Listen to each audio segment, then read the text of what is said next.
So this project here, this is a 74 Buick Lesabre Luxus convertible 455. Very beautiful car. Bam. It did have a cam put in it years ago, and I'll explain what's going on here. So this car came from paint and body and interior, and it's nice as can be. And a couple little things came up. So the customer picked it up, drove it home to Mississippi, dropped another vehicle off, Dodge Diesel, fixed it, fixed the AC on it, some other things, and this one had a power steering leak out the box, and the booster failed, and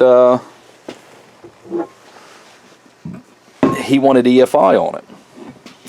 And I've done several of these EFI conversions. And this is how you work late, long hours and weekends. Cheers, everybody. So, show you what we've done so far.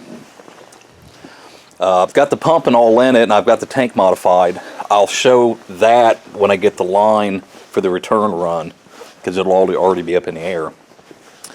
So it's a Holley Sniper. And that is a spread bore, so it'll sit on pretty much any GM. Now, where the brake booster line goes in back here is super tight. I had an issue there. And there's a little thermal switch on the back of the intake. Buick decided to add for the heat system on the car, which you can loop it and it's fine. Got the linkages made. So the geometry remains the same on the accelerator and the cruise, because the cruise does work. Put all the cruise on it. Didn't come out too shabby. Geometry works. She does what she's supposed to. So that's cool. I mean, she's just amazing. Let's see here. The wiring. So there's a temp sensor added, and I tied the distributor feed into it, and it's all in loom, and of course you've got all these connectors that come off with loom there that go to the display inside, oxygen sensor and all that. And get a light and I'll show you. The oxygen sensor came out real nice location, fairly easy to get to. And let's see here. No, you're gonna be able to see. Yeah, you can kind of see it back there.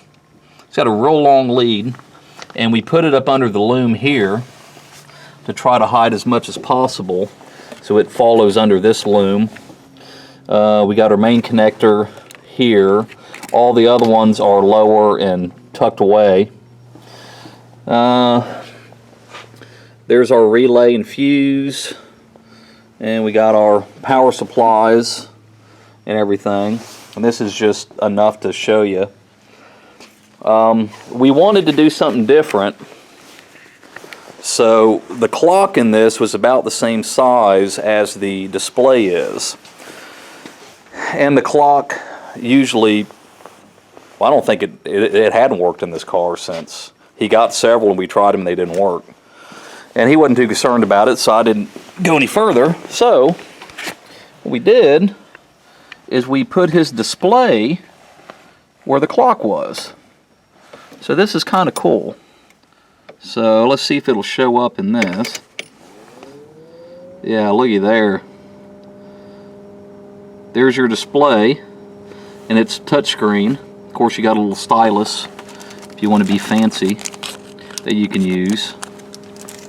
But yeah, pretty cool stuff. And obviously when you're driving, it's out of the way and you can see it no problem.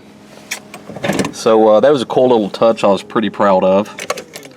That was awesome. The fuel tank mod and the way the pump's in it is a feat in and of itself. So I'll do a video when I get it back in the air and run, because I've still got to run the line. The return is going off the back, and I'm going to make a line coming down. We're going to run the factory style straight in. The thing to note with these systems, they require a 3/8 supply and return. So what I do is I hardline as much as I can to eliminate rubber, because the more rubber, the more leaks.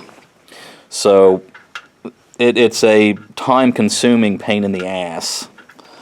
But once you get it in keepers and get it mounted and everything, they come out nice and they work like they're supposed to. So next in line,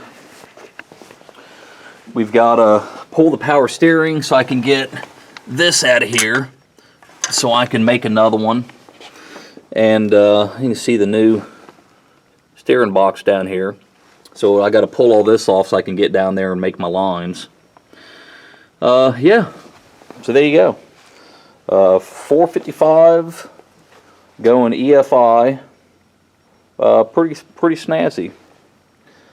It's pretty slick. We'll see how she ends up. So kind of keep watching. I'll do this week, because I intend to get this done by Christmas, and I'll do a video of underneath, show you how all the lines are done, and also how I did the pump and everything. They're not hard to do, they're just very time consuming unless you just want to throw it together. That's what it comes down to. So yeah, appreciate it. Oh, the factory air cleaner sits on this thing absolutely perfect. That was the other stipulation that the customer had.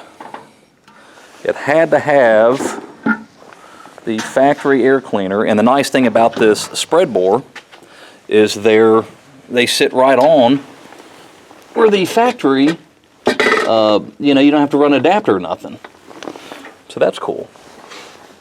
So every bit of this sits right where it's supposed to. Let's see, there you go. Bam. Sits on there, and you'd really never know anything was different about it till you look close. So I hope you enjoy. There you go.